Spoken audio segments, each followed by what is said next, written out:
All right, hello pumpkins. So tomorrow is a really awesome day. We have our first big quiz over grammar. And who doesn't love grammar and quizzes on the same day? Plus, happy Halloween. It is going to be a fantastic quiz. Okay, so I'm going to do a little bit of review for the quiz just to help you guys out a little bit. Let's talk about the parts of a simple sentence. You're going to have a subject,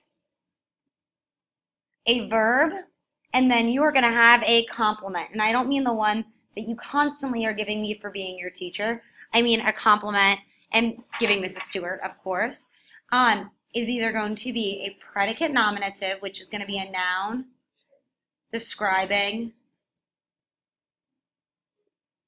the subject, a predicate adjective, an adjective that describes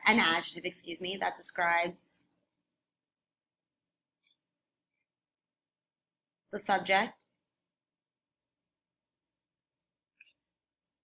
or a direct object, a noun receiving an action verb. Okay, so a diagram for a simple sentence is super easy. You have the subject, the verb, and then whatever I'm going to put your direct object, or subject, verb, predicate nominative. We slant it because the predicate nominative is describing the subject, or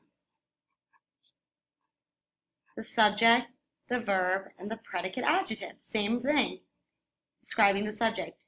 If you have multiple subjects, you may see this little doodad. And we did a practice with this one not that long ago. To do that, subject and subject. Okay, some tricks of the trade.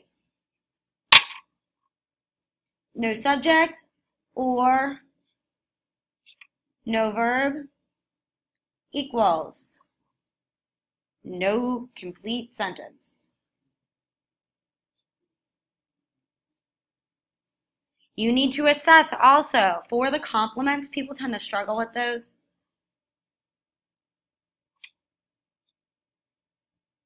Does the noun or adjective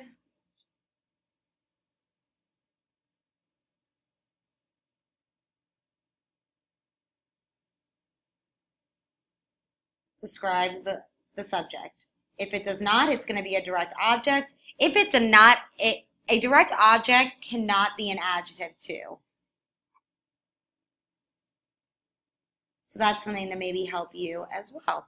That should be review. You guys can do this very, very well. Prepositional phrase. You have the preposition. Those are those words that tell time and location.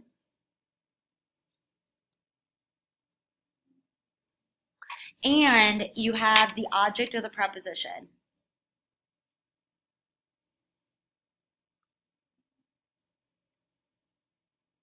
And that's going to be the noun. And remember, we talk about poop. That's going to be really important here. We talked a lot about how if you split the poop, things get nasty. So make sure when you are diagramming this that you do not separate the preposition from its object. So if I'm going to diagram this, subject, verb, complement, P-O-O-P. They have to stay together. Okay? That's going to be really important. Now, for tricks of the trade, location is everything. So, if the prep phrase explains where or when, it is going to go under the verb. If it is explaining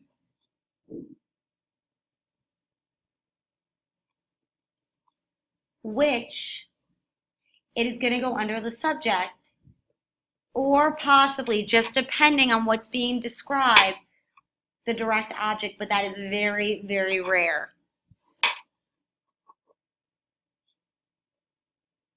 You just have to kind of see what is the prep phrase describing. That's going to be super, super important. And again, you guys have been practicing this for weeks. Other things, punctuation.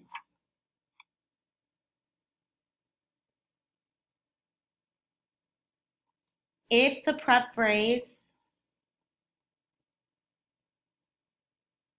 comes before a subject, a comma should come between them.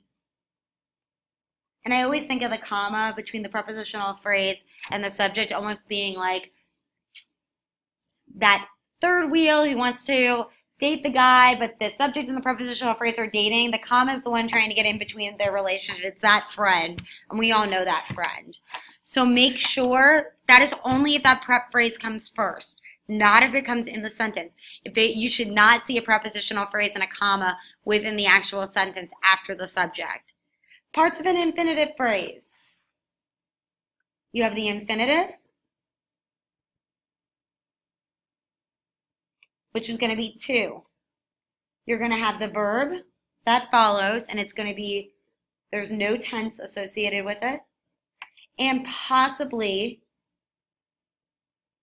a direct object. It just really depends. So that's going to be really important as well.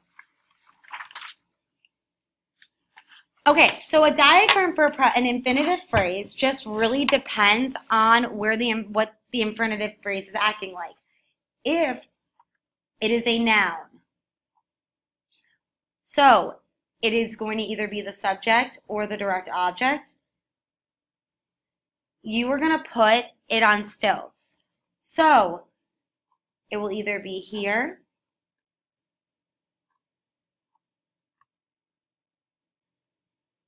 to verb, or, so it's acting as a noun, it will be here, to, and then the verb. That is only if it is acting as a noun. So it either is going to be the subject or the direct object. That is the only time it is on stilts. If it is acting as an adjective, it's going to go under the line. So let's say it is acting as an adverb for a verb. You're going to have subject, verb, direct object, and then you're going to have your to verb right down there. If it is, so make sure, and that can be the case for if it is describing the direct object too. So my trick of the trade for that is going to say,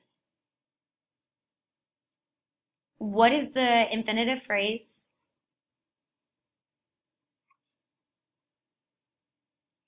acting as?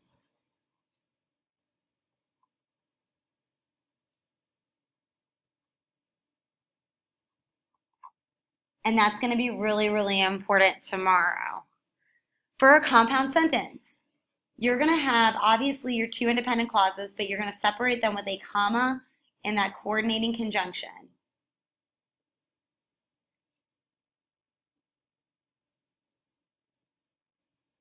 That's going to be our fanboys.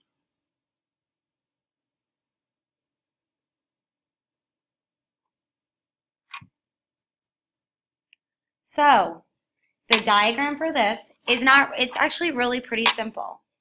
You're going to have your first independent clause, subject, verb, complement, and then you're going to have your second one, subject, verb, complement, and then you are going to connect these verb to verb with your fanboys, I'll put CC, and your comma.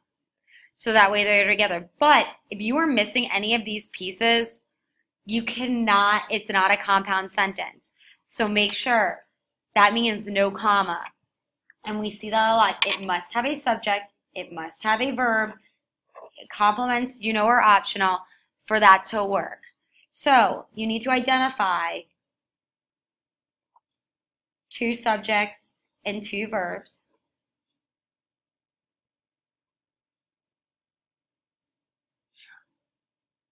Which is going to be really, really important. The other thing that you really need to remember, comma and coordinated conjunction.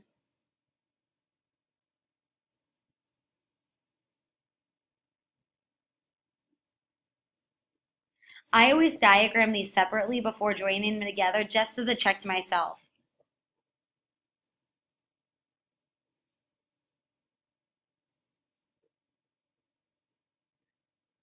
It is to your advantage to complete this evening. The only assignment that you need to do is take a selfie and submit. Again, take it from myself. It is worth it for you to use this. All right, pumpkins, great job. You're rock stars. Enjoy the rest of your day.